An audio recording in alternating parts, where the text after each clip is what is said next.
Halo, assalamualaikum warahmatullahi wabarakatuh. Jumpa lagi di channelnya Putra Samin Honeybee. Baik, sebelumnya saya pernah bercerita tentang bagaimana cara membuktikan madu yang murni, apakah madu murni dikerumuni oleh semut atau tidak. Sebelum itu simak dulu perjalanan kami dalam menanam pohon di Bukit Serut. Jangan di-skip, tetap setia di channelnya Putra Samin.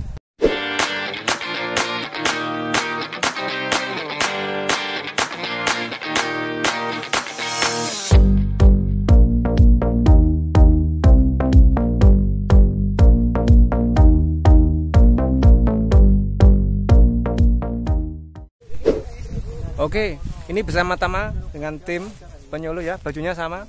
Jadi baju penyuluh kehutanan itu bajunya abu-abu.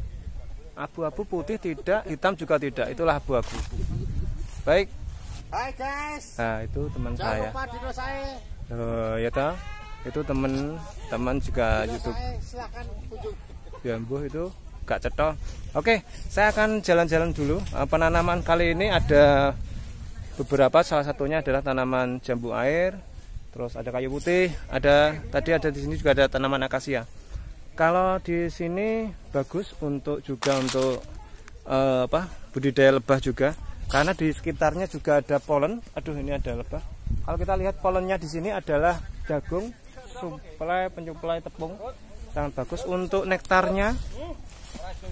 Nektarnya tadi ada akasia juga, di akasia. Terus ada juga bunga-bunga. Kalau akasia kan ada di ketiak daun ya. Nah, ini nanti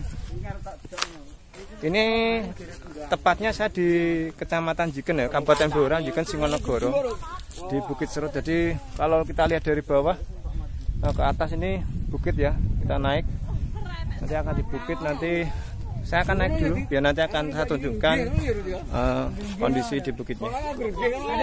Untuk tanamannya sudah bagus, artinya tinggal menunggu kerapatannya aja. Untuk tanaman buahnya sudah kita rapati juga. Semoga destinasi wisata alam ini bisa berkembang. Syukur-syukur nanti ada yang mau membudidayakan lebah di sini juga. Untuk bunganya ada bunga kertas ya, ini juga lebah mau ini. Sebentar. Nah, ini juga mau untuk.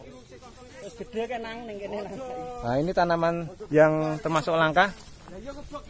Ya, ini tak tunjukkan juga tanaman langka. Ini oleh Mas Rudi. Channelmu apa Mas Rudi? Ini juga punya channel juga ini. Rutnyot channel. Rutnyot channel. Ini jenisnya nama latinnya apa ini Mas? Kuntobima Mysopsis. Mysopsis SP spesies. Jadi ini Kuntobima termasuk kalau sekarang masuk dalam kategori tanaman langka. Searching di Google Kuntobima seperti apa. Ngos-ngosan bro. Nah, nanti kalau viewer di sini untuk kebutuhan tepung untuk lebah sangat bagus sekali sini. Full di sana ribuan hektar. Full jagung terlihat di sini ya, dari ke sana. Full jagung, artinya untuk kebutuhan tepung tak putus di sini. Untuk nektarnya, sebentar, ngos-ngosan. Untuk nektarnya di sini mencukupi lah untuk skala kecil ya, nggak besar. Karena di sini tanamannya belum begitu banyak. Untuk akasia juga belum begitu tinggi. Untuk ringin, untuk bunga-bunga kertas, bunga-bunga kecil masih bisa disukai oleh lebah. Di sini juga dilengkapi musola. Kalau kita lihat di sini ada di fasilitas ada musola. Artinya nanti buat yang beragama Muslim bisa melakukan ibadah di sini jika kesiangan. Terus di sini juga ada spot-spot selfie. Di sini spot selfie. Terus ada sebagian yang rusak ini karena sudah lama belum diperbaiki, ada tumbang karena angin. Ini mau diperbaiki, ada besi. Terus di sini juga ada tempat selfie di puncaknya. Ini sudah di puncak serutnya. Nah, pengairannya ada ya. Tempat peristirahatannya ada gazebo di samping belakang saya, ada gazebo. Di sini sejuk, sobat. Nah, di bawahnya lagi ada tempat selfie juga. Tempat selfie. Oke, saya kenalkan Blora untuk sobat YouTube yang ada di luar. Untuk pembuktian kemurnian madu murni akan saya tampilkan di video berikut ini. Jangan di skip, tetap selalu beli Putra Samin Honeybee.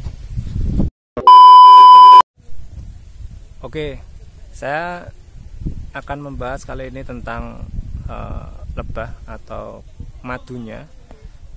Apakah madunya dikerumuni semut masuk murni atau tidak?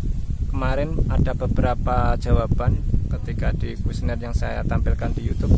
Ada yang menjawab bahwa madu dikerumuni semut masuknya palsu.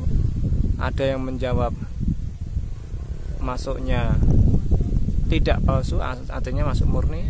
Ada yang jawabannya tidak tahu. Baik, yang pertama akan saya bahas. Yang pertama adalah madu sumber pakannya adalah nektar dan polen yang berasal dari bunga, ataupun yang akasia dari ketiak daun, cairan dari ketiak daun. Sambil menikmati keindahan Bukit Serut, ini saya tampilkan di background saya ada view tempat selfie. Baik, saya bahas dulu tentang pakannya. Bentar. Kok peteng ya? Bentar ya. Ini. Baik, yang pakan yang pertama adalah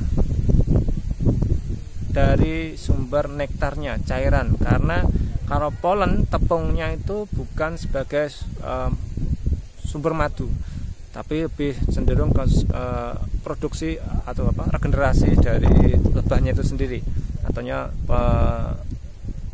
membuat telur lebah lah, sebagai stimulan untuk telur dari si ratu itu adalah tepungnya. Tanpa tepung maka generasi dari lebah akan putus dan akhirnya habis, lebahnya akan habis. Sedangkan nektarnya adalah sebagai sumber madu. Jadi nektar dari bunga itu sebagai madunya. Oke, kita akan bahas dulu. Kalau kita lihat di contoh di Acacia carpa, Acacia carpa di ketiak daunnya ada cairan. Di situ semut akan datang dari pakannya. Kenapa datang? Ya karena manis. Jadi yang dikeluarkan oleh Acacia carpa di ketiak daun itu didatangi oleh semut. Yang kedua, bunga yang selain cairan bunga yang ada di bunga apapun juga didatangi baik semut kecil, besar ataupun berbagai macam jenis semut itu. Secara otomatis madu yang notabene sumber pakannya dari bunga itu sendiri atau dari cairan Acacia carpa atau yang jenis tanaman lainnya, secara otomatis kandungannya hampir sama dengan yang dimakan. Di situ ada glukosanya, sehingga semut mau terhadap madu itu sendiri. Itu yang pertama. Yang kedua, dari segi tes lab. Di tes lab akan saya tunjukkan di bawahnya ini. Di labnya sendiri itu ada yang membuktikan ada beberapa unsur-unsur. Salah satunya adalah glukosa, fruktosa dan gluktosa. Di situ glukosa secara otomatis semut mau. Yaitu yang membuktikan bahwa madu murni tetap disukai semut. Itu poin yang kedua. Oke, yang poin ketiga yang akan saya bahas adalah di tempat sarangnya. Di tempat sarangnya kita lihat bahwasannya sarang lebah identik tidak ada semutnya,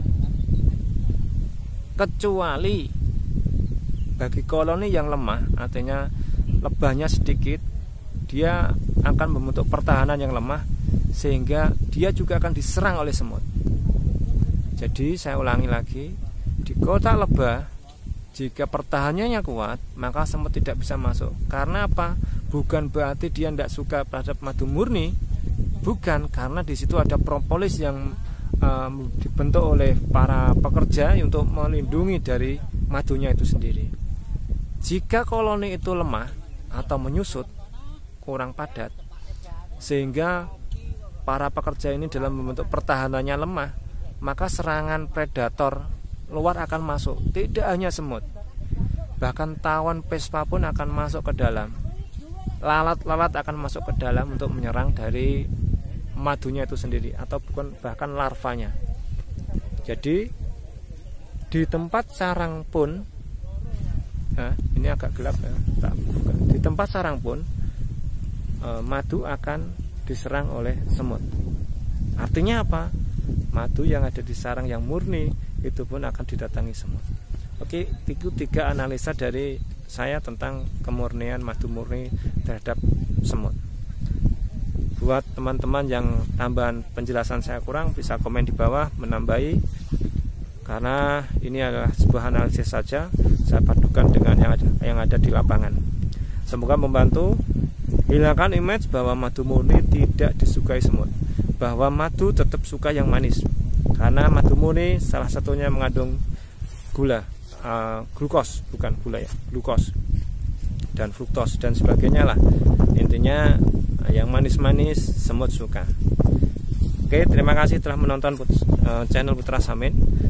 Jangan lupa ikuti video selanjutnya.